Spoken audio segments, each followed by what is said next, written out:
الله الرحمن الرحيم وإذ غدوت من أهلك تبوئ المؤمنين مقاعد للقتال والله سميع عليم إذ همت طائفتان منكم أن تفشلا والله وليهما وعلى الله فليتوكل المؤمنون وَلَقَدْ نَصَرَكُمُ اللَّهُ بِبَدْرٍ وَأَنْتُمْ أَذِلَّةٌ فَاتَّقُوا اللَّهَ لَعَلَّكُمْ تَشْكُرُونَ صدق اللہ العظیم۔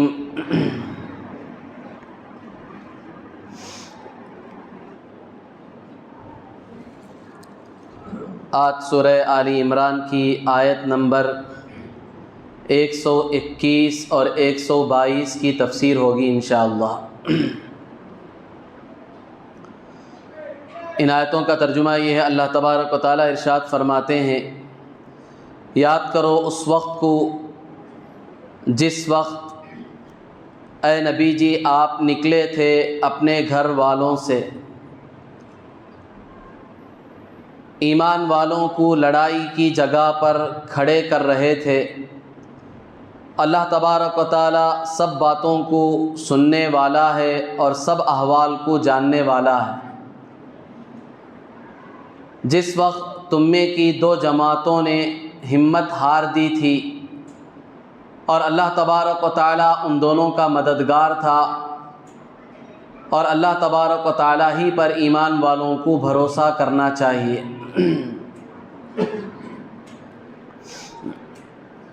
بزرگان محترم، معزز خواتین اسلام،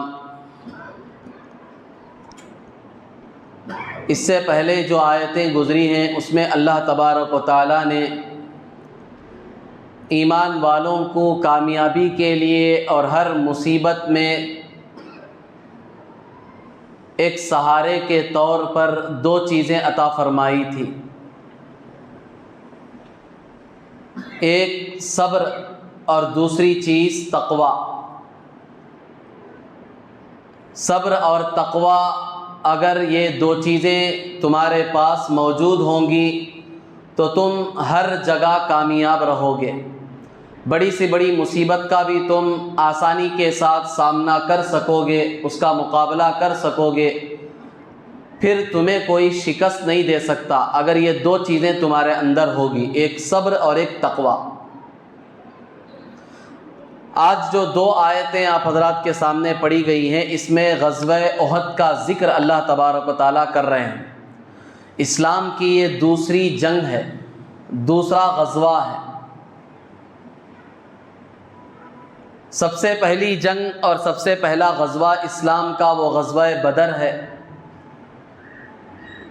جو حضور صلی اللہ علیہ وسلم کے مدینہ آنے کے دوسرے سال میں پیش آیا تھا۔ حضور صلی اللہ علیہ وسلم مکے سے ہجرت کر کے مدینہ آئے تو وہاں سے ہجری تاریخ شروع ہوئی، تو 2 ہجری میں یعنی دوسرے سال 17 رمضان المبارک میں اسلام کی یہ سب سے پہلی جنگ ہوئی ہے، جس میں خود حضور صلی اللہ علیہ وسلم بھی شریک تھے۔ مسلمانوں کی تعداد 313 تھی، بہت کم تھی، ہتھیار اور ساز و سامان بالکل نا کے درجے میں تھے۔ 2 گھوڑے تھے، 8 تلواریں تھیں، 6 زرہ تھیں جو جنگی لباس کہتے ہیں، لوہے کا جو لباس پہنا جاتا ہے اپنے بچاؤ کے لیے، وہ صرف 6 تھے۔ 8 گھوڑے تھے اور صرف 2 گھوڑے، 8 تلواریں اور 70 اونٹ تھے۔ باقی سارے صحابہ کے پاس، کسی کے پاس لاٹھی، کسی کے پاس پتھر، اور بہت سارے صحابہ خالی ہاتھ تھے۔ اور اس طرف کافر 1000 کا لشکر پوری تیاری کے ساتھ آیا تھا، جبکہ یہاں مسلمان کوئی تیاری کے ساتھ نہیں آئے تھے۔ کافروں کا جو قافلہ تجارت کا ملک شام گیا تھا، ابو سفیان کی سرپرستی میں، وہ قافلہ جب واپس آ رہا تھا ان کا مقصد یہ تھا کہ وہ تجارتی سامان لا کر اس سے جو نفع حاصل ہوگا اسے مسلمانوں کے خلاف استعمال کریں گے۔ حضور صلی اللہ علیہ وسلم کو اطلاع ملی تو حضور صلی اللہ علیہ وسلم صحابہ کو لے کر نکلے تھے اس قافلے کو روکنے کے لیے۔ وہ تو چھوٹا سا قافلہ تھا، لڑائی کا کوئی باقاعدہ ارادہ نہیں تھا، اس لیے کوئی ساز و سامان بھی نہیں تھا مسلمانوں کے پاس۔ اب اچانک جب کافروں کو پتہ چلا تو وہ 1000 کا لشکر لے کر آ گئے مکے سے کہ ہمارے قافلے کو مسلمان لوٹ رہے ہیں، ان پر حملہ کرنے والے، تو پوری تیاری کے ساتھ 1000 کا لشکر لے کر آئے تھے۔ لیکن اللہ تبارک و تعالیٰ کا کرنا ایسا ہوا کہ اللہ تعالیٰ نے حضور صلی اللہ علیہ وسلم کو حکم دیا اور مسلمانوں کو حکم دیا کہ اب یہ تجارتی قافلہ اسے چھوڑو، جو 1000 کا لشکر آیا ہے تمہارے سے لڑنے کے لیے، اب ان کا مقابلہ کرو۔ اچانک حکم ہوا۔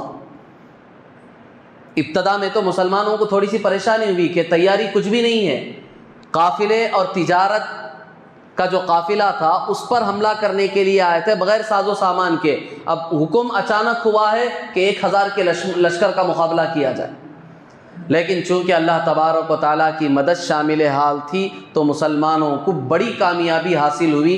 70 کافروں کے بڑے بڑے آدمی مارے گئے اور 70 قیدی بنائے گئے، باقی سب ڈر کر بھاگ گئے مکے میں۔ یہ مسلمانوں کو سب سے پہلی کامیابی ملی تھی، اسی کو غزوہ بدر کہتے۔ رمضان کا مہینہ تھا، 17 رمضان کو یہ واقعہ پیش آیا تھا۔ تو کافر اس غزوے سے بڑے غیظ و غضب میں تھے، غصے میں تھے، بدلہ لینے کے چکر میں تھے کہ ہمارے 70 بڑے بڑے آدمیوں کو مسلمانوں نے مار دیا اور 70 کو انہوں نے قید بھی کر دیا ہے۔ تو دل میں تو آگ تھی نفرت کی کہ مسلمانوں سے بدلہ لینا چاہیے۔ چنانچہ مکے میں وہ تیار کرتے رہے لوگوں کو کہ یہ جو تجارتی قافلہ صحیح سالم ہمارا بچ گیا ہے، چونکہ مسلمان اس پر حملہ نہیں کر سکے، وہ سارا قافلہ پیچھے کے راستے سے نکل کر مکہ آ گیا تھا، پورا سامان ان کا بچ گیا تھا۔ تو انہوں نے ترغیب دلائی کافروں کو خود آپس میں کہ یہ تجارت سے جتنا نفع ہوگا وہ سب مسلمانوں کے خلاف استعمال کریں، اور سب کو ابھارا کہ تمہارے جو بڑے بڑے آدمی جن کو مسلمانوں نے قتل کیا ان کا بدلہ ضرور لینا چاہیے۔ چنانچہ انہوں نے اطراف کے اور بھی دوسرے کافروں کو، عربوں کو انہوں نے اپنے ساتھ شریک کر لیا کہ مسلمانوں سے مقابلہ کرنا ہے۔ چنانچہ 3000 کا لشکر کافروں کا مسلمانوں کا مقابلہ کرنے کے لیے مکے سے نکلا۔ یہ کون سے سال؟ تیسرے سال، 3 ہجری۔ غزوہ بدر پیش آیا تھا 2 ہجری 17 رمضان، ٹھیک 1 سال بعد 3 ہجری 7 شوال یعنی عید کے 6 دن بعد غزوہ بدر ہوا تھا رمضان میں۔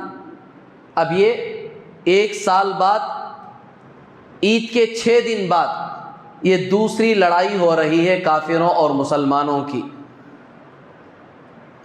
اور پورے بدلے کی آگ لے کر نکلے ہیں کافر۔ 3000 کا لشکر ہے، وہ وہاں سے نکلے۔ حضور صلی اللہ علیہ وسلم کو اطلاع ہوئی، آپ علیہ الصلوۃ والسلام کو وحی کے ذریعے سے اطلاع ہو گئی کہ کافر مقابلہ کرنے کے لیے آ رہے، مدینے پر چڑھائی کریں گے، مدینے پر حملہ کریں گے۔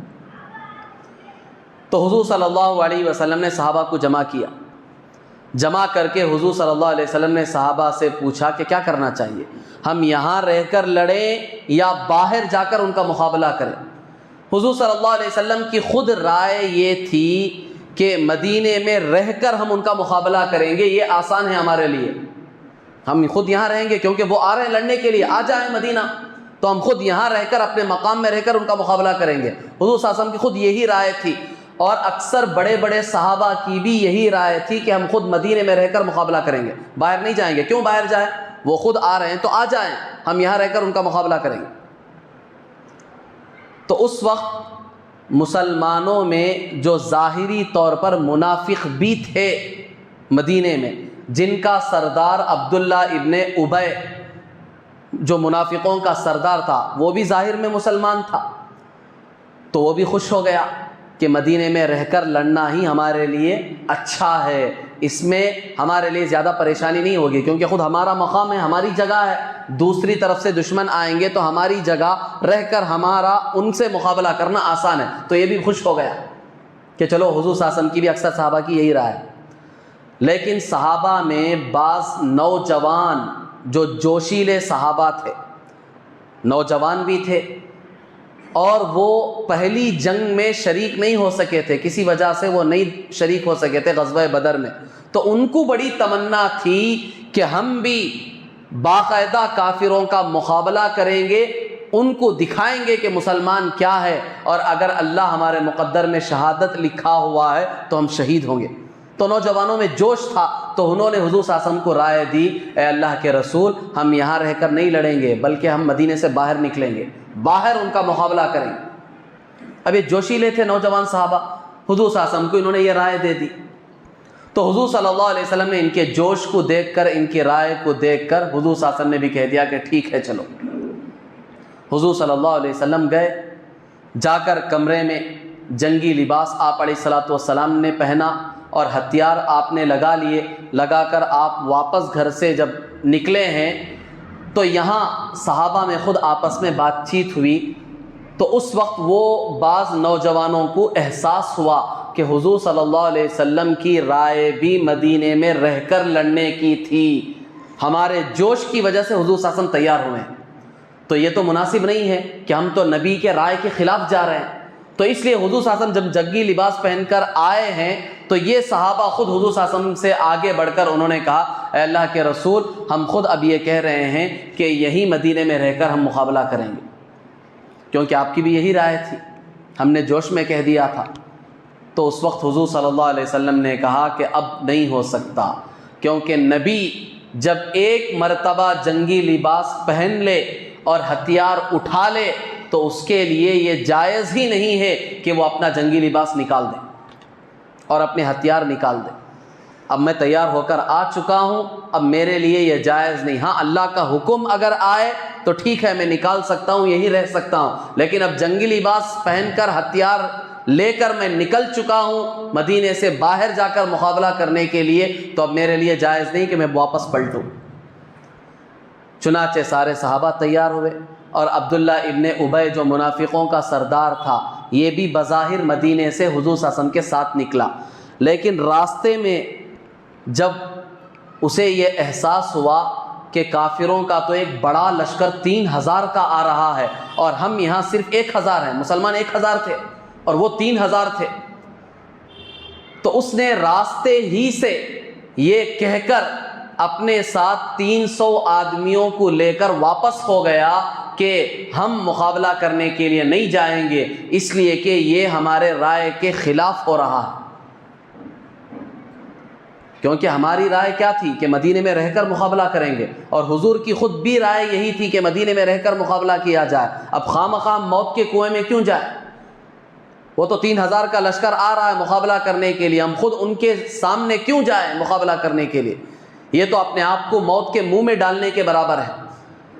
لہٰذا وہ منافق عبداللہ ابن ابی اپنے ساتھ 300 آدمیوں کو لے کر واپس ہو گیا۔ وہ 300 آدمی بھی منافقین تھے جو ظاہر میں مسلمان تھے، منافق اسی کو کہتے ہیں جو ظاہر میں مسلمان ہیں، اندرونی اعتبار سے، دل کے اعتبار سے وہ مسلمان نہیں ہے، دل میں اس کا کفر ہے، دکھاوا ہے، مسلمانوں میں گھسا ہوا ہے گھسپیٹیے کی طرح۔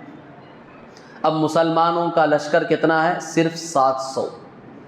اب حضور صلی اللہ علیہ وسلم انہی 700 افراد کو لے کر نکلے ہیں۔ یہ کافر یہاں سے آئے 3000 کا لشکر، آ کر انہوں نے احد پہاڑ کا جو میدان ہے، جو لوگ حج پر عمرے پر گئے ہیں، مدینہ جب جاتے ہیں تو وہاں مقامات کی زیارت کراتے ہیں، وہاں کے لوگ بس کے ذریعے سے وہاں کے اہم جگہوں کو بتاتے ہیں، وہاں کی زیارت کراتے ہیں۔ تو بہت سے لوگوں نے دیکھا ہوگا احد پہاڑ، وہاں سامنے پہاڑ کے بہت بڑا میدان ہے، اسی میدان میں آ کر یہ کافر رکے ہیں۔ یہ مدینہ منورہ سے 3-4 میل کے فاصلے پر ہے، تقریباً 7 کلومیٹر پڑتا ہے مدینے سے، وہیں احد کا پہاڑ ہے۔ اب یہ کافر اس طرف سے آ کر اس میدان میں رکے، 3000 کا لشکر ہے، اور حضور صلی اللہ علیہ وسلم اس طرف سے آئے ہیں۔ اب حضور صلی اللہ علیہ وسلم نے آ کر پہلے صف بندی کی، پوری ترتیب بنائی مسلمانوں کی، اس طرح ترتیب بنائی کہ پہاڑ اس طرف تھا، یہ جو آپ کی دیوار ہے یہ بالکل پہاڑ ہے، یہی پہاڑ ہے. آپ آج جائیں گے تو آج بھی آپ کو یہی نقشہ نظر آئے گا. یہ پہاڑ کے سامنے بالکل یہ کیا کہتے ہیں ایک گیلری بنا دی گئی ہے تاکہ کوئی پہاڑ پر چڑھ کر نہ جائے. تو آج بھی اسی طرح منظر ہے. اس طرف پہاڑ تھا, حضور صلی اللہ علیہ وسلم نے اپنے لشکر کو اس طرف کھڑا کیا تھا, کافر اس طرف تھے, لشکر کو اس طرف کھڑا کیا, پوری صف بندی کہ حضور صلی اللہ علیہ وسلم کی اور پورے مسلمانوں کی پیٹھ پہاڑ کی طرف تھی, اس طرح کھڑے ہوئے تھے پورے کے. اور اس طرف یہ جو آپ کا پلر ہے اس سے تھوڑا سا اس طرف ایک گھاٹی ہے, گھاٹی کا مطلب ایک چوٹی ہے پہاڑ کی طرح. آپ اسے یوں سمجھیں کہ آپ کی یہ جو مسجد ہے تقریباً اتنا حصہ ہے وہ پہاڑ کا, اور زیادہ اونچا نہیں ہے. یہ آپ کی جو مسجد کی چھت ہے تقریباً اتنا ہی اونچا ہے. آج بھی جاتے ہیں تو لوگ اس پر چڑھتے ہیں, آسانی سے چڑھ سکتے ہیں, اتنا چوڑا سا حصہ ہے اور اتنا اونچا سا حصہ ہے. وہ ایک پہاڑ کی چوٹی تھی وہاں میدان کے اس طرف کنارے میں وہ تھی. تو حضور صلی اللہ علیہ وسلم نے اس پر 50 صحابہ کو کھڑا کیا. عبداللہ ابن جبیر رضی اللہ تعالیٰ عنہ جو ایک صحابی ہیں ان کو امیر بنایا, اور ان کے ساتھ 50 تیر اندازوں کو جو اچھی طرح تیر چلانا جانتے ہیں ان کو اس پہاڑ کی چوٹی پر کھڑا کر دیا, اور ان سے یہ کہا کہ تمہیں کسی بھی حال میں اس سے نیچے نہیں اترنا, چاہے مسلمان کامیاب ہو, چاہے مسلمانوں کو شکست ہو, ہار جائیں, کسی بھی صورت میں تمہیں اس پہاڑ پر سے نیچے نہیں اترنا ہے, یہیں رہ کر تمہیں کافروں کا مقابلہ کرنا. کافر آئیں گے تو تیر اندازی سے ان کا مقابلہ کرو, ان کو روکو. حضور صلی اللہ علیہ وسلم نے یہ حکم دیا. امیر کسے بنایا؟ عبداللہ ابن جبیر کو بنایا رضی اللہ تعالیٰ, اور پھر یہاں صحابہ کو کھڑا کیا. اب کافر اور مسلمانوں کی یہاں مدبھیڑ ہوئی, دونوں کا مقابلہ ہوا. تو شروع میں مسلمانوں کا پلڑا بڑا بھاری تھا, مسلمان کامیاب ہوئے, کافروں کو اس طرح ان کا مقابلہ کیا کہ کافر میدان چھوڑ کر بھاگنے لگے, پورے کے پورے بھاگنے لگے. اور وہ جو ساتھ میں مال لے کر آئے تھے, چونکہ کافر جو آئے تھے وہ باقاعدہ اپنی عورتوں کو ساتھ لے کر آئے تھے, کھانے پینے کی زیورات, بہت سارا ساز و سامان لے کر آئے تھے. عورتوں کو کیوں لے کر آئے تھے؟ اس وجہ سے لے کر آئے تھے تاکہ مرد بھاگنے کی ہمت نہ کریں. اب اپنی بیویاں, اپنی بہنیں, اپنی بیٹیاں خود ساتھ میں ہوں گی تو جنگ کا میدان چھوڑ کر کون بھاگے گا, کیونکہ پوری فیملی تو یہی ہے. اور خود عورتیں اشعار پڑھ پڑھ کر ہمت دلائیں گی مرد حضرات کو کہ تم میدان چھوڑ کر کیوں بھاگ رہے ہو, تو اس لیے وہ پوروں کو لے کر آئے تھے. تو اب یہاں مسلمانوں کا پلڑا شروع میں چونکہ بھاری تھا, مسلمان کامیاب ہوئے تو کافر سب کے سب بھاگنے لگے, پورا مال چھوڑ کر بھاگنے لگے. جب کافر مال چھوڑ کر بھاگنے لگے تو یہ جو مسلمان صحابہ تھے وہ کافروں کے مال پر قبضہ کرنے کے لیے آگے بڑھے, جسے مال غنیمت کہتے ہیں. وہ جائز ہے, کافروں کا جو مال جنگ کے میدان میں چھوٹ جاتا ہے, وہ چھوڑ کر بھاگ جاتے ہیں, اسے مال غنیمت کہتے ہیں. وہ سارا مال مسلمانوں میں تقسیم کیا جاتا ہے. اب وہ چھوڑ کر جب بھاگے ہیں تو یہ جو صحابہ تھے وہ سارا مال غنیمت جمع کرنے کے لیے آگے بڑھے. تو یہ جو 50 لوگ یہ چھوٹے سے پہاڑی ٹکڑے پر کھڑے تھے, انہوں نے دیکھا کہ سارے کے سارے صحابہ تو مال جمع کر رہے ہیں, حالانکہ وہ مال خود لے کر نہیں جا سکتے تھے. ترتیب جنگ میں یہ تھی وہ مال پورا جمع کر کے رکھا جائے گا, پھر حضور صلی اللہ علیہ وسلم اسے تقسیم کریں گے باقاعدہ طور پر, سب کو کتنا کتنا کسے کسے حصہ دینا ہے وہ حضور صلی اللہ علیہ وسلم کو اختیار تھا, وہ حضور دیں گے. لیکن چونکہ بظاہر یہ سارے کے سارے صحابہ مال جمع کرنے میں لگے ہوئے تھے تو انہوں نے دیکھا کہ سب مال تو یہی اٹھا رہے ہیں, ہمیں کچھ نہیں ملے گا. چنانچہ وہ بھی پہاڑ کی اس چوٹی کو چھوڑ کر نیچے اترنے لگے. اب وہ جو امیر تھے عبداللہ ابن جبیر رضی اللہ تعالیٰ عنہ, انہوں نے ان کو سمجھایا, حضور نے ہمیں تاکید کی تھی, ہمیں یہ حکم دیا تھا کہ مسلمان کامیاب ہوں یا ہاریں, دونوں صورتوں میں ہمیں وہیں کھڑے رہنا ہے.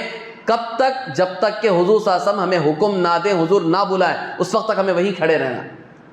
یہ باقاعدہ عبداللہ ابن جبیر انہیں سمجھا رہے تھے, لیکن تقریباً ان میں سے 40 آدمی وہاں سے نکل گئے, نیچے اتر کے آ گئے, وہ بھی مال سمیٹنے میں لگ گئے. اب یہ جو کافر بھاگ رہے تھے انہی میں خالد بن ولید رضی اللہ تعالیٰ عنہ بھی تھے کافروں میں, وہ بھی مسلمان نہیں ہوئے تھے. زبردست فوجی کمانڈر تھے وہ, جن کا لقب ہی سیف اللہ تھا, اللہ کی تلوار. پوری زندگی بڑی بڑی جنگوں میں انہوں نے حصہ لیا, ہزاروں کی تعداد میں کافروں کو انہوں نے مارا, لیکن وہ شہید نہیں ہوئے. شہادت کی تمنا سے جاتے تھے, لیکن چونکہ ان کا لقب ہی اللہ کی تلوار تھا تو وہ کیسے شہید ہو سکتے تھے؟ اللہ کی تلوار کیسے ٹوٹ سکتی ہے؟ اس وجہ سے موت بھی ان کی گھر میں بستر پر ہوئی ہے، حالانکہ پوری زندگی جنگوں میں شریک ہوئے ہیں لیکن موت نہیں آئی تھی۔ تو وہ بھی کافروں کے ساتھ تھے، ابھی کافر تھے، مسلمان نہیں ہوئے تھے، لیکن زبردست لڑائی جانتے تھے، جنگ کا ہر فن انہیں آتا تھا۔ انہوں نے دیکھا کہ یہ جو پہاڑ کی چوٹی پر مسلمان کھڑے ہوئے تھے وہ بھی مال غنیمت لینے کے لیے اتر گئے ہیں، وہ بھاگتے بھاگتے انہوں نے دیکھا تو ان کو یہ خیال آیا بڑا اچھا موقع ہے، سارے کے سارے مسلمان تو مال کے پیچھے پڑے ہوئے ہیں، اب یہ پہاڑ کا جو حصہ ہے یہ بھی خالی ہے، 8-10 افراد اس میں کھڑے ہوئے ہیں، اگر ہم یہاں پیچھے سے آ کر اچانک مسلمانوں کو یوں گھیر لیں گے تو یہ پھنس جائیں گے۔ چنانچہ انہوں نے چند کافروں کو آواز دی، آواز دے کر کہا کہ آؤ پیچھے کا حصہ خالی ہو چکا ہے۔ چنانچہ وہاں سے کافروں کو لے کر آئے اور وہ جو 10 صحابہ صرف اس چوٹی پر کھڑے ہوئے تھے ان سے مقابلہ کر کے ان کو شہید کر دیا، اور وہاں سے پیچھے سے آ کر اچانک صحابہ کو گھیرے میں لے لیا، پیچھے سے حملہ۔ اب سارے صحابہ تو مال جمع کرنے میں لگے ہوئے، اب جیسے ہی اچانک پیچھے سے حملہ ہوا ہے سارے کے سارے صحابہ پریشان، اب بھگدڑ مچی، جو کافر بھاگ رہے تھے ان کو بھی پتا چلا کہ کافروں کا پلڑا بھاری ہو چکا ہے، مسلمانوں پر غالب آ چکے، تو سارے کے سارے کافر واپس ہو گئے، سب نے آ کر مسلمانوں پر ایک دم حملہ کر دیا، تو مسلمان پریشان ہو گئے، ان کے پیروں سے زمین نکل گئی اور مسلمان اب بھاگنے لگے میدان چھوڑ کر، پانسا بالکل ہی پلٹ گیا۔ یہاں تک کہ روایتوں میں آتا ہے کہ حضور صلی اللہ علیہ وسلم کے پاس صرف 10-12 صحابہ رہ گئے تھے، کتنے تھے پورے؟ 700 تھے۔ اچانک جب پیچھے سے حملہ ہوا تو سب پریشان ہو گئے، بھاگ رہے ہیں۔ مصعب بن عمیر رضی اللہ تعالیٰ عنہ، جن کو حضور صلی اللہ علیہ وسلم نے جھنڈا دیا تھا کہ جنگ کے میدان میں یہ جھنڈا تم پکڑے رہو، ان کی تھوڑی سی صورت حضور صلی اللہ علیہ وسلم سے ملتی جلتی تھی، تھوڑی سی شباہت تھی، تو ایک کافر نے مصعب بن عمیر رضی اللہ تعالیٰ عنہ کو قتل کیا، اس نے یہ سمجھا کہ میں نے محمد صلی اللہ علیہ وسلم کو قتل کر دیا ہے، تو وہ شور مچانے لگا، قتلت محمدن، میں نے حضور صلی اللہ علیہ وسلم کو قتل کر دیا، شور مچانے لگا، تو صحابہ میں اور زیادہ افراتری مچ گئی، اور بعض جو صحابہ تھے وہ بھی بھاگنے لگے کہ حضور صلی اللہ علیہ وسلم نعوذ باللہ شہید ہو گئے۔ اور بعض مفسرین کہتے ہیں کہ یہ شور اور یہ آواز لگانے والا شیطان تھا، اس میدان میں آ کر شیطان نے انسانی شکل میں یہ آواز لگائی کہ حضور صلی اللہ علیہ وسلم شہید ہو گئے، تو جس کی وجہ سے صحابہ پر اثر پڑا، صحابہ بھاگنے لگے، اور یہاں 10-12 صحابہ رہ گئے۔ اسی میں حضور صلی اللہ علیہ وسلم پر بھی ایک کافر نے پتھر اٹھا کر حضور صلی اللہ علیہ وسلم پر حملہ کیا، آپ کے دندان مبارک شہید ہو گئے، اور آپ صلی اللہ علیہ وسلم ایک گڑھے میں گر گئے، جس کی وجہ سے جو جنگی ٹوپی آپ نے پہنی تھی اس کا یہ حصہ آپ صلی اللہ علیہ وسلم کے گالے مبارک میں گھس گیا، آپ کا چہرہ بھی زخمی ہو گیا، آپ گڑھے میں گر گئے۔ فوراً اس وقت حضرت ابو دجانہ رضی اللہ تعالیٰ عنہ اور اسی طرح حضرت طلحہ رضی اللہ تعالیٰ عنہ دونوں نے آ کر حضور صلی اللہ علیہ وسلم کے سامنے آ کر دیوار کی طرح کھڑے ہو گئے، اور کافروں کی طرف سے جو تیر آ رہے تھے حضور صلی اللہ علیہ وسلم پر، وہ سارے تیر انہوں نے اپنے بدن پر لیے ہیں، حضور صلی اللہ علیہ وسلم کی حفاظت کر دی۔ پھر حضور صلی اللہ علیہ وسلم کو تھوڑا سا ہوش آیا تو حضور صلی اللہ علیہ وسلم نے آواز لگائی، حضرت عباس رضی اللہ تعالیٰ عنہ سے کہا کہ بلاؤ صحابہ کو جو بھاگ رہے ہیں، الیہ عباد اللہ، کہو ان سے کہ میں زندہ ہوں، میں شہید نہیں ہوا ہوں، بلاؤ اے اللہ کے بندو، آؤ میری طرف، آؤ میری طرف۔ جب عباس رضی اللہ تعالیٰ عنہ نے آواز لگائی، ان کی آواز بہت دور تک جاتی تھی، تو انہوں نے آواز لگائی تو صحابہ کو پتہ چلا کہ حضور صلی اللہ علیہ وسلم شہید نہیں ہوئے، تو وہ صحابہ واپس آئے ہیں۔ تو پھر کافر یہ میدان چھوڑ کر بھاگے ہیں، جب صحابہ دوبارہ واپس آئے ہیں تو یہ سارے کے سارے کافر میدان چھوڑ کر بھاگے۔ تو یہ تھا غزوہ احد کا پس منظر، یہ واقعہ، اس کا تھوڑا سا نقشہ اللہ تبارک و تعالیٰ نے ان 2 آیتوں میں بیان کیا ہے، لیکن بڑے ہی عجیب انداز میں بیان کیا۔ اس میں اس امت کے لیے اور مسلمانوں کے لیے بہت سی نصیحت کی باتیں۔ سب سے پہلا جملہ اس واقعے کو بیان کرتے ہوئے اس آیت میں اللہ تبارک و تعالیٰ نے یہ استعمال کیا ہے، وَإِذْ غَدَوْتَ مِنْ أَهْلِكَ، یاد کرو اس وقت کو جس وقت اے نبی جی آپ نکلے ہیں اپنے گھر سے۔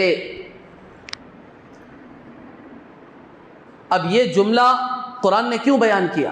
اللہ نے اس جملے کو کیوں بیان کیا کہ آپ علیہ الصلوۃ والسلام گھر میں تھے، کافروں سے مقابلہ کرنے کے لیے گھر والوں کو چھوڑ کر نکلے ہیں؟ تو اس میں اس امت کو اور مسلمانوں کے لیے بہت بڑا سبق یہ ہے کہ جب اللہ کا حکم آ جائے تو اس وقت فیملی اور گھر والوں کی کوئی حیثیت نہیں رہے گی۔ ان سب کو چھوڑ کر اللہ کے لیے اور اس کے دین کی حفاظت کے لیے نکلنا مسلمانوں پر فرض ہو جاتا ہے۔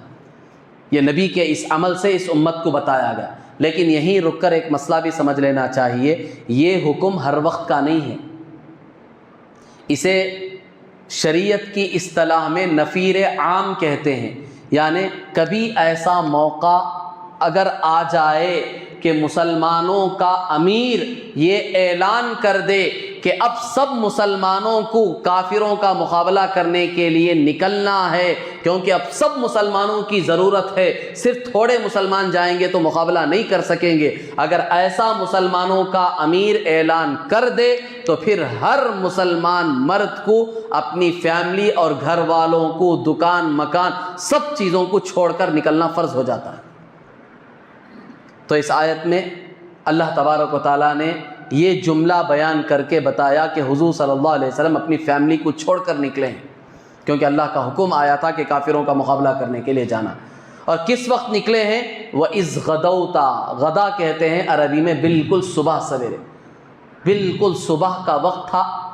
7 شوال 3 ہجری یعنی عید کے 6 دن بعد 7 شوال کو حضور صلی اللہ علیہ وسلم صبح کے وقت اپنے گھر والوں کو چھوڑ کر اللہ کے حکم پر کافروں کا مقابلہ کرنے کے لیے نکلے۔ تو اس میں امت کے لیے سب سے پہلا پیغام یہ ہے کہ اللہ کا حکم جب آ جائے تو پھر ایک مسلمان کے لیے دنیا کی کوئی چیز رکاوٹ نہیں بن سکتی، نہ اس کا دکان، نہ اس کا مکان، نہ اس کے بیوی بچے، نہ اور کوئی چیز اس کے لیے رکاوٹ نہیں بننی چاہیے۔ اللہ کا حکم مسلمان کے لیے سب سے مقدم ہے، اس کے حکم پر چلنا اولین فریضہ ہے ایک مسلمان کے۔ اور پھر دوسری بات اس آیت میں بتائی گئی کہ آپ علیہ الصلاۃ والسلام نے جنگ کے میدان میں آ کر مسلمانوں کو باقاعدہ طور پر ترتیب سے کھڑایا، ان کی صف بندی کی۔ اس سے آپ علیہ الصلاۃ والسلام کی ایک کمانڈر کی حیثیت بھی معلوم ہوتی ہے کہ حضور صلی اللہ علیہ وسلم جنگ کے فن کو کس طریقے سے آپ علیہ الصلاۃ والسلام جانتے تھے کہ جب غیروں سے، دشمنوں سے مقابلہ کیا جائے گا تو کس طرح صف بندی بنائی جائے گی، کہاں کہاں تک کی چیزوں کا خیال رکھا جائے گا۔ جیسا کہ حضور صلی اللہ علیہ وسلم نے اس چھوٹی سی پہاڑ کے حصے کا بھی خیال کیا کہ یہاں امکان ہے کہ اس طرف سے دشمن آ کر ہمارے اوپر حملہ کر سکتا ہے، اس کا بھی خیال کر کے باقاعدہ صحابہ کو کھڑا کیا، 50 تیر اندازوں کو وہاں کھڑا کیا۔ تو اس میں بھی مسلمانوں کے لیے سبق ہے کہ جب دشمن سے مقابلے کا وقت آئے تو صرف جوش نہیں دکھانا ہے، بلکہ حکمت کے ساتھ، پورے ہوش و حواس کے ساتھ پوری تیاری کرنی چاہیے کہ کس طرح ان سے مقابلہ کیا جائے گا، کس طریقے سے کیا جائے گا، کہاں سے کیا جائے گا، کس وقت کیا جائے گا، یہ پوری پلاننگ ہونی چاہیے مسلمانوں کی۔ اس میں بہت بڑا سبق ہے امت کے لیے۔ صرف مسلمان ہیں، جوش میں نکل گئے، نہ وقت دیکھا ہے، نہ حال دیکھا ہے، نہ جگہ دیکھ رہے ہیں، اچانک جوش میں نکل کے مقابلہ کرنے کے لیے چلے گئے، یہ نہیں، بلکہ مسلمانوں کے لیے ایک سبق ہے۔ جب بھی دشمنوں سے مقابلہ کرنے کے لیے تمہیں جانا ہے تو باقاعدہ پلاننگ سے جانا ہے۔ یہاں پلاننگ بتائی جا رہی ہے حضور صلی اللہ علیہ وسلم کی کہ حضور صلی اللہ علیہ وسلم نے کس طرح جنگ کے میدان میں جا کر پوری پلاننگ کی کہ صحابہ کو ایک ایک جگہ پر کھڑا کر کے باقاعدہ تیار کیا کہ کس طرح دشمنوں کا مقابلہ کیا جائے۔ اور اس میں ایک تیسرا سبق امت کے لیے یہ بھی ہے کہ اسباب اختیار کرنا بھی ضروری ہے۔ جس طرح حضور صلی اللہ علیہ وسلم نے خود سارے اسباب اختیار کیے، جنگ کے میدان میں کافروں اور دشمنوں سے مقابلہ کرنے کے لیے خود حضور صلی اللہ علیہ وسلم نے جنگی لباس پہنا۔ اور جنگ احد میں تو حضور صلی اللہ علیہ وسلم نے 2 لباس پہنے تھے، لوہے کا ایک لباس نہیں تھا، اس کے اوپر اور ایک لباس، ڈبل لباس پہنا تھا آپ صلی اللہ علیہ وسلم۔ آپ اندازہ لگائیں پوری امت میں اللہ کی ذات پر سب سے زیادہ یقین کس کا ہے؟ ایک نبی کا یقین ہی تو سب سے زیادہ ہوتا ہے عام مسلمانوں کے مقابلے میں. اس کے باوجود حضور صلی اللہ علیہ وسلم لوہے کے لباس کتنے پہن رہے ہیں؟ 2 پہن رہے ہیں. ڈبل لباس پہنا ہے آپ نے, باقاعدہ استعمال کیا ہے. یہ نہیں کہ میں نبی ہوں اللہ مجھے بچا لے گا, کوئی تلوار مجھے کاٹ نہیں سکتی, کوئی تیر مجھے لگ نہیں سکتا, کوئی مجھے شہید نہیں کر سکتا. اس طرح حضور صلی اللہ علیہ وسلم نہیں گئے ہیں, بلکہ بتایا ہے, امت کو ایک سبق دیا ہے کہ یہ دنیا دار الاسباب ہے, یہاں سبب اور چیزیں اختیار کرنی چاہیے. جتنا تمہاری کیپیسٹی ہے وہ ساری چیزیں اختیار کرو, اسے جمع کرو. یہ توکل کے خلاف نہیں ہے. بہت سارے مسلمان یہ سمجھتے ہیں کہ چیزیں اختیار کرنا, ہتھیار جمع کر کے رکھنا دشمنوں سے مقابلہ کرنے کے لیے, یہ توکل کے خلاف ہے, اللہ کی ذات پر بھروسہ نہیں ہے, یہ سمجھا جائے گا. ایسا نہیں ہے, بلکہ سارے اسباب اختیار کرنا چاہیے. کافروں میں اور مسلمانوں میں دونوں میں ایک باریک سا فرق یہ ہے کہ کافر بھی اسباب اختیار کرتے ہیں, مسلمانوں کو بھی حکم ہے کہ اسباب اختیار کرو. قرآن پاک میں باقاعدہ حکم دیا گیا ہے وَأَعِدُّوا لَهُم مَّا اسْتَطَعْتُم مِّن قُوَّةٍ وَمِن رِّبَاطِ الْخَيْلِ تُرْهِبُونَ بِهِ عَدُوَّ اللَّهِ وَعَدُوَّكُمْ. اللہ نے باقاعدہ حکم دیا ہے کہ اے مسلمانوں, تم کافروں کے مقابلے میں, دشمنوں کے مقابلے میں اپنی طاقت کے بقدر پوری تیاری کرو. گھوڑوں کی ضرورت ہے تو وہ زمانے کے اعتبار سے گھوڑے تھے, گھوڑوں کی ضرورت ہے تو گھوڑے, ہتھیاروں کی ضرورت ہے تو ہتھیار, جو چیزیں تم اکٹھا کر سکتے ہو, جمع کر سکتے ہو, سب جمع کر کے رکھو تاکہ اس کے ذریعے سے دشمنوں پر تمہارا خوف ہو, دبدبا ہو, روب ہو. یہ اسباب اختیار کرنا چاہیے, مسلمانوں کے لیے بھی ضروری ہیں.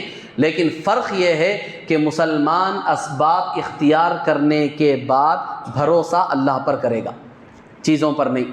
کہ ہماری حکومت ہے, ہمارے پاس اتنی ملٹری ہے, ہمارے پاس اتنے نیوکلیئر بم ہیں, اتنے ایٹم بم ہیں, ہمارے پاس یہ ہتھیار ہیں, کوئی ہمارا کچھ بگاڑ نہیں سکتا. نہیں, مسلمان سب جمع کرے گا لیکن بھروسہ ان چیزوں پر نہیں کرے گا, بھروسہ اللہ پر کرے گا. کافر مسلمان کے مقابلے میں اس میں یہی فرق ہے کہ وہ چیزوں کو جمع کر کے چیزوں پر بھروسہ کرتا ہے کہ ہماری حکومت ہے, ہم جو چاہے کر سکتے ہیں. یہ میں اشارے کر رہا ہوں, آپ کو تفصیل سے سمجھانے کی ضرورت. کافر تو یہی ہے, وہ کہیں گے کہ ہماری حکومت ہے, ہم جو چاہے کر سکتے ہیں. ان کو اس پہ بھروسہ ہے, ان کی حکومت پہ بھروسہ ہے کہ ملٹری ہماری ہے, ہم جو چاہے کر سکتے ہیں. پوری عدالتیں ہمارے قبضے میں, ہم جو چاہے کر سکتے ہیں. سارا میڈیا ہمارے قبضے میں, ہم جو چاہے کر سکتے ہیں. انہوں نے سارے اسباب جمع کیے ہیں. بھروسہ بھی کس پر ہے؟ اسباب پر ہے, چیزوں پر ہے. مسلمانوں کو بھی حکم ہے کہ جس طرح انہوں نے چیزیں جمع کی ہیں تم بھی جمع کرو. یہ نہیں کہ خالی ہاتھ بیٹھ جاؤ, صرف مسجد میں نماز پڑھتے رہو گے تو آسمان سے فرشتے اتر کر تمہاری مدد نہیں کریں گے, بلکہ تمہیں بھی چیزوں کو جمع کرنا پڑے گا. حضور صلی اللہ علیہ وسلم نے جمع کیا تھا, ساری چیزیں جمع کی, جمع کرنے کے بعد اللہ کے سامنے ہاتھ پھیلا کر دعا مانگی. جو پہلی جنگ تھی نا غزوہ بدر, اس میں بھی یہی تھا, اللہ کے سامنے دعا مانگی. جو کچھ ظاہری اسباب اس وقت جمع ہو سکتے تھے جمع کر کے اللہ سے دعا مانگی ہے. تو اسباب اختیار کرنا ہے لیکن بھروسہ اللہ کی ذات پر کرنا. تو ہمارے لیے بہت بڑا سبق ہے فی الوقت آج کے اس نازک حالت میں, نازک دور میں, جو ماحول فی الوقت ہمارے ملک میں چل رہا ہے, جس کی وجہ سے آج مسلمان ظاہر میں بڑا پریشان نظر آ رہا ہے. ہمیں پریشان نہیں ہونا ہے. مسلمانوں کو کبھی بھی کسی بھی حال میں مایوس نہیں ہونا چاہیے.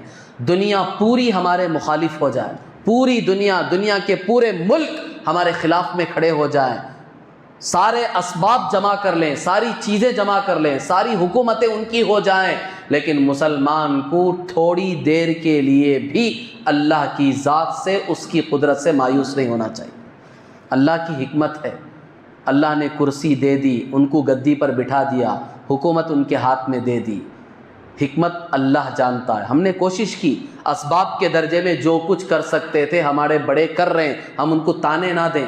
بہت سارے ہمارے مسلمان ہیں, یہ بات میں کھلے طور پر کہنا چاہوں گا, بہت سارے مسلمان ہیں جو ہمارے بڑے, ہمارے اکابر, جو ہمارے بڑے علماء ہیں یا دوسرے جو سیاسی پلیٹ فارم پر ہمارے بڑے ہیں, ان پر انگلیاں کس رہے ہیں, ان کو تانے دے رہے ہیں.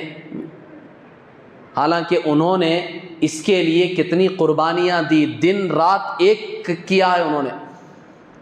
اپنی زندگی کھپا دی ہے اس کے پیچھے، انہوں نے محنت کی ہے، لیکن نتیجہ اللہ کی مصلحت ہے، نتیجہ ہمارے حق میں نہیں آیا، بالکل ہمارے مخالف میں گیا ہے، تو اسے ڈرنے کی ضرورت نہیں ہے۔ فرعون کی بھی حکومت تھی، پوری طاقت تھی، لیکن اس کی طاقت جب انتہا کو پہنچی تو اللہ تبارک و تعالیٰ نے اسے اسی انتہا سے ذلت میں اللہ تبارک و تعالیٰ نے اسے گرایا ہے۔ ہو سکتا ہے اللہ تبارک و تعالیٰ کی مصلحت ہے، اللہ تبارک و تعالیٰ ان کو انتہا پر پہنچا کر دھڑلے سے نیچے گرائے۔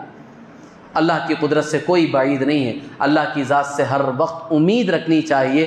ہمارے لیے جو حکم ہے ہم وہ کام کریں کہ ہم خود نیک بننے کی کوشش کریں، اللہ سے اپنا تعلق مضبوط کریں۔ یہ موقع ہے یہ دو چیزوں کا جو شروع آیت میں بھی میں نے بتایا تھا، ایک صبر اور دوسرا تقوی۔ اللہ کا ڈر اپنے دل میں پیدا کریں، اللہ سے اپنے تعلق کو مضبوط کریں، انشاءاللہ اللہ پوری حکومت ان کی ہوگی، پوری طاقت ان کی ہوگی، سارے اسباب ان کے ہوں گے، ساری چیزیں ان کی ہوگی، لیکن اللہ تبارک و تعالیٰ ان کو ذلیل رسوا کر کے نیست و نابود کر کے اللہ فنا کر کے بتائے گا۔ وہ دن آئے گا انشاءاللہ ضرور، اور مسلمانوں کو کامیابی ملے گی۔ ایسا نہیں ہے، ایسا ہرگز نہیں ہو سکتا کہ مسلمان صفحہ ہستی سے مٹا دیے جائیں۔ مسلمان کو ختم کرنا یہ کوئی کھیل مذاق کی چیز نہیں ہے۔ مسلمان ختم ہوا تو کائنات ختم ہو جائے گی، دنیا کا آخری دن ہوگا وہ۔ جس وقت مسلمان دنیا سے چلا جائے گا وہ تو قیامت آ جائے گی، پھر ہو نہیں سکتا کہ کافر مسلمان کو ختم کر کے دنیا سے چین کی زندگی گزارنے میں لگ جائے۔ اس لیے اس نازک وقت میں ہمیں یہ دو چیزوں کو مضبوطی سے پکڑنا، ایک صبر اور دوسرا تقوی۔ اللہ کا خوف، اللہ کا ڈر اپنے دل میں پیدا کرے اور اپنے تعلق کو مضبوط کرے۔ اس آیت میں اللہ تبارک و تعالیٰ نے آگے یہی بیان فرمایا، واللہ سمیع علیم، اللہ تبارک و تعالیٰ سب چیزوں کو سن رہا ہے۔ ان کی باتیں بھی سن رہا ہے، تمہاری باتیں بھی سن رہا ہے۔ وہ کیا کیا پلاننگ کر رہے اللہ وہ بھی جانتا ہے، تم کیا کیا پلاننگ کر رہے وہ بھی جانتا ہے۔ علیم، سب کی حالتوں کو بھی اللہ جانتا ہے، سن بھی رہا ہے اور جانتا بھی ہے کہ ان کی کیا حالت ہے فی الوقت، ان کی کیا پوزیشن ہے ملک میں، پوری دنیا میں، اللہ وہ جانتا ہے، اسے بتانے کی ضرورت نہیں ہے۔ اور تمہاری فی الوقت کیا پوزیشن ہے، کیا حالت ہے، اللہ اسے جانتا ہے۔ بس اللہ سے اپنا تعلق مضبوط کرو، اللہ اپنی حکمت کے ساتھ فیصلے کریں گے اور ایمان والوں کے حق میں ہی فیصلہ ہوگا انشاءاللہ۔ ہاں تھوڑی دیر ہی صحیح، لیکن فیصلہ ایمان والوں کے، مسلمانوں کے حق میں ہوگا۔ شرط یہ ہے کہ ہم اللہ کے قریب ہو جائیں۔ آگے کی آیت میں اس وقت جو مسلمانوں میں سے دو قبیلے، ایک بنو سلمہ اور بنو حارثہ، وہ بھی جنگ کے میدان سے بھاگنے لگے، ان کی بھی ہمت ٹوٹ گئی۔